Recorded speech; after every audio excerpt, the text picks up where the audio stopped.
بسم اللہ الرحمن الرحیم نحمدہ ونصلی علی رسولہ الکریم اما بعد۔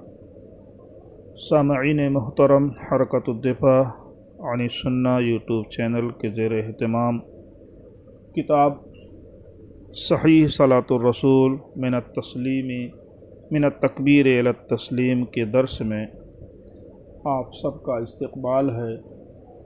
اس سے پہلے کے درس میں نماز کے شرائط بیان کیے گئے تھے۔ آج شرط نمبر 7 کا تذکرہ ہے، نیت کرنا۔ اس سے پہلے کے شرائط کو ذہن نشین کریں۔ نمبر 1 بدن کا پاک ہونا، نمبر 2 کپڑوں کا پاک ہونا، نمبر 3 جگہ کا پاک ہونا، نمبر 4 سطر کا چھپانا، نمبر 5 وقت کا ہونا۔ تو یہ 5 شرائط مکمل کر لینے کے بعد مصلی اس موقف میں آ جاتا ہے کہ اب نماز شروع کرے۔ تو نماز شروع کرنے سے پہلے اس کو نیت کرنی ہے۔ نیت کیسے کریں گے؟ زبان سے کریں گے یا دل میں کہہ لیں گے؟ تو نماز کی صحت کے لیے فقہاء اہل سنت نے نیت کو شرط مانا ہے، تاکہ نیت کی وجہ سے عادت اور عبادت میں فرق ہو جائے۔ اسے اللہ تعالیٰ کی عبادت کو خاص کرنا، ریا و نمود سے عبادت کو پاک رکھنا مقصود ہوتا ہے۔ زبان سے کہنا ضروری نہیں، دل کے ارادے کا نام نیت ہے۔ اللہ سبحانہ و تعالیٰ کا ارشاد ہے، اعوذ باللہ من الشیطان الرجیم وما امروا الا لیعبدوا اللہ مخلصین لہ الدین حنفاء ویقیموا الصلاة ویؤتوا الزکاة وذلک دین القیمہ، سورۃ البینہ۔ اور انہیں اس بات نہیں حکم دیا گیا انہیں مگر اس بات کا کہ وہ اللہ کی عبادت کریں، اللہ کے لیے دین کو خالص کرتے ہوئے اور یکسو ہو کر، اور نماز قائم کریں اور زکوٰۃ دیں، اور یہی دین قیم ہے۔ نبی کریم صلی اللہ علیہ وسلم کا ارشاد ہے، انما الاعمال بالنیات۔ راوی حضرت عمر بن الخطاب رضی اللہ تعالیٰ عنہ ہیں۔ حدیث کی تقریباً تمام کتابوں میں روایت منقول ہے۔ اعمال کے ثواب کا مدار نیتوں پر ہے، چونکہ نماز بھی ایک عمل ہے۔ اب اس میں اگر نیت کر لیتا ہے اللہ کے رضا اور خوشنودی کی، اللہ کے لیے یکسوئی کے ساتھ نماز پڑھنے کی نیت کرتا ہے، دکھاوے یا عادت کے طور پر نہیں پڑھ رہا ہے، تو ایک فرق ظاہر ہو جائے گا۔ نیت کے بارے میں غیر مقلدین کا مذہب چونکہ مرتب نہیں ہے، اس لیے یقینی طور پر نہیں کہا جا سکتا کہ نیت کے بارے میں ان کا کیا کہنا ہے۔ اب آئیے شرط نمبر 8 کو دیکھیں۔ یہ شرط نمبر 8 تکبیر تحریمہ ہے۔ اس کو بعض فقہا نے فرائض صلاۃ میں شمار کیا ہے، بعض نے شرائط صلاۃ میں شمار کیا ہے۔ چونکہ نماز سے متصل تھی، اس لیے بہت سے فقہا نے اس کو فرائض نماز میں شمار کیا ہے، لیکن بہت سے فقہاء احناف نے اس کو شرائط صلاۃ میں شمار کیا ہے، چونکہ نماز کا باب الداخلہ ہے۔ کیا ہے؟ نماز کی صحت کے لیے فقہاء نے تکبیر تحریمہ کو شرط قرار دیا ہے۔ اللہ سبحانہ و تعالیٰ کا ارشاد ہے، وَذَكَرَ اسْمَ رَبِّهِ فَصَلَّى، سورۃ الاعلیٰ 15۔ اس نے اپنے رب کا نام لیا پھر نماز پڑھی۔ دوسری جگہ ارشاد ہے، وَرَبَّكَ فَكَبِّرْ، سورۃ المدثر، اور اپنے رب کی تکبیر بیان کیجیے۔ نبی علیہ الصلوۃ والسلام کا ارشاد ہے، تحریمها التکبیر وتحلیلها التکبیر التسلیم، تحریمها التکبیر وتحلیلها التسلیم۔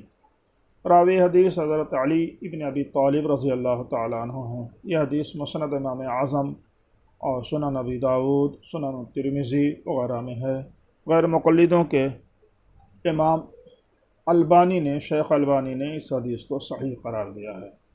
اب ایک نفیس بحث کی طرف آپ کو لے کر چلتے ہیں کہ تکبیر کے اندر لفظ اللہ اکبر کا استعمال کریں گے یا اور کچھ استعمال کر سکتے ہیں؟ تو لفظ اللہ اکبر کا استعمال احناف کے نزدیک واجب ہے، تاہم اللہ کی عظمت پر دلالت کرنے والے اسماء حسنہ میں سے جو الفاظ چاہیں استعمال کر سکتے ہیں۔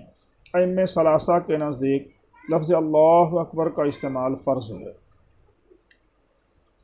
چند دلائل دیے جاتے ہیں لقولہ صلی اللہ علیہ وسلم لمسیء صلاتہ اذا قمت الی الصلاۃ فکبر، بخاری شریف صفۃ الصلاۃ، مسلم کتاب الصلاۃ، بخاری کے اندر 724 پر اور مسلم کے اندر 397 پر یہ حدیث موجود ہے۔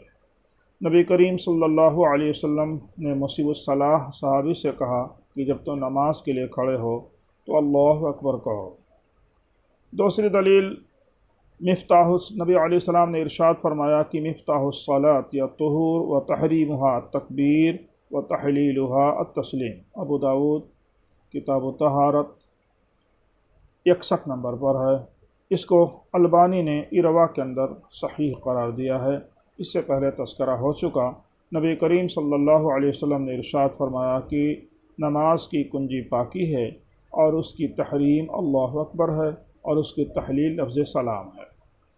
غیر مقلدین نے تکبیر تحریمہ کو ارکان صلاۃ میں شمار کیا ہے، لیکن شرط یا فرض کی اصطلاح کو تسلیم نہیں کیا، کیونکہ وہ حکام کے تقسیم مراتب کو فضول اور فقہا کی بکواس کہتے ہیں، اور برملا کہتے ہیں کہ نماز کے سنت واجبات فرائض وغیرہ سب بدعات ہیں۔ فرقہ اہل حدیث کے ایک مولوی صاحب لکھتے ہیں کہ فقہائے احناف کا نماز کے ارکان میں سے بعض کو فرض، بعض کو واجب، بعض کو سنت، بعض کو مستحب قرار دینا بدترین بدعت ہے۔ تحفہ حنفیہ 125۔ ایک اور غیر مقلد مولوی صاحب لکھتے ہیں کہ نماز کے واجبات، فرائض، سنن اور مستحبات یہ تمہاری بدعت ہے، اگر بدعت نہیں تو قرآن و سنت سے ثابت کریں۔ حنفیوں کے 350 سوالات کے جوابات 125، صفحہ 125۔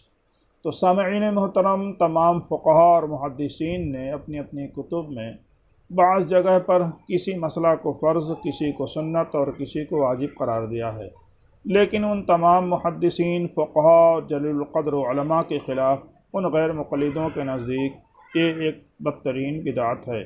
کاش تنگ نظر مولوی کم سے کم اپنے حکیم صادق صاحب کی کتاب صلاۃ الرسول پڑھ لیتے تو ان کو ان اصطلاحات کا استعمال مل جاتا، یا کم سے کم صحاح ستہ پڑھتے۔ احادیث میں فقہاء محدثین نے باب کے اندر اس کا استعمال کیا ہوا ہے، اس لیے اس تنگ نظری سے بچنا چاہیے۔